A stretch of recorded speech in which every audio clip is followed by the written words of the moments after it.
waxaynu cashirkii ka horeeyay kaga hadalnay sida post loo soo geliyo website-ka WordPress ku dhisan.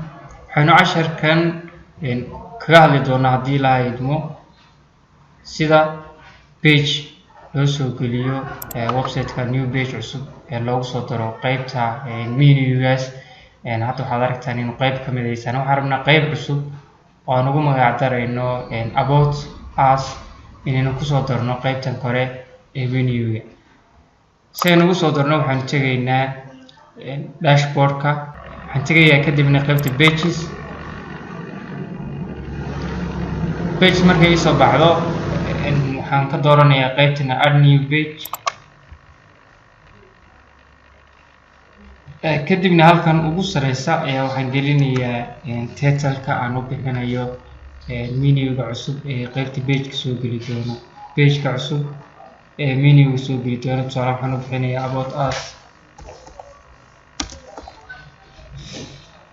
kadibna waxaan halkan gelinayaa about us-ka information-kiisa ama warbixintiisa ku saabsan.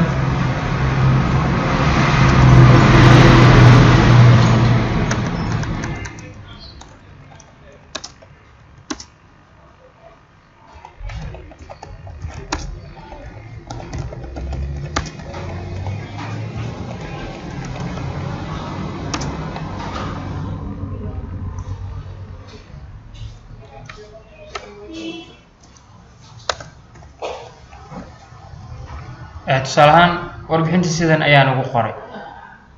halkan waxaad ku aragtaan in haddii aad qayb ka mida ciwaankaaga aad u baahan tahay inaad bold ka dhigtid, farta aad waaweynaysid inaad waaweyneyn kartid, sidoo kale inaad farta ka dhigi kartid underline.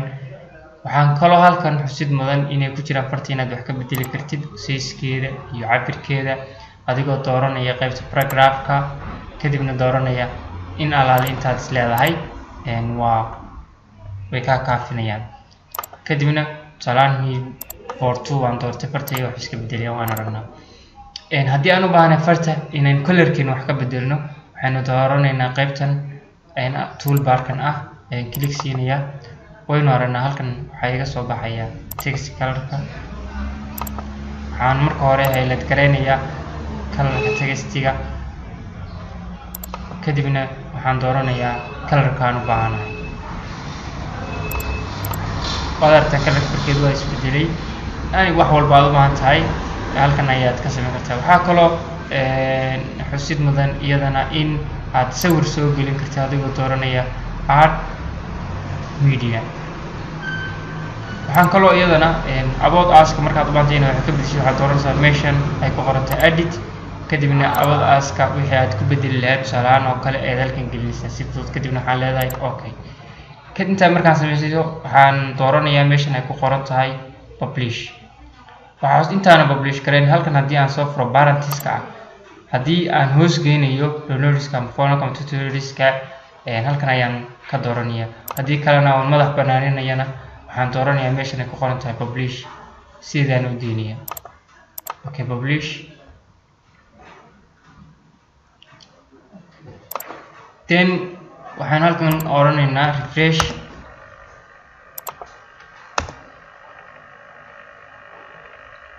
waad aragtaan waxaa kusoo darsantay qayb cusub oo ah maxay about.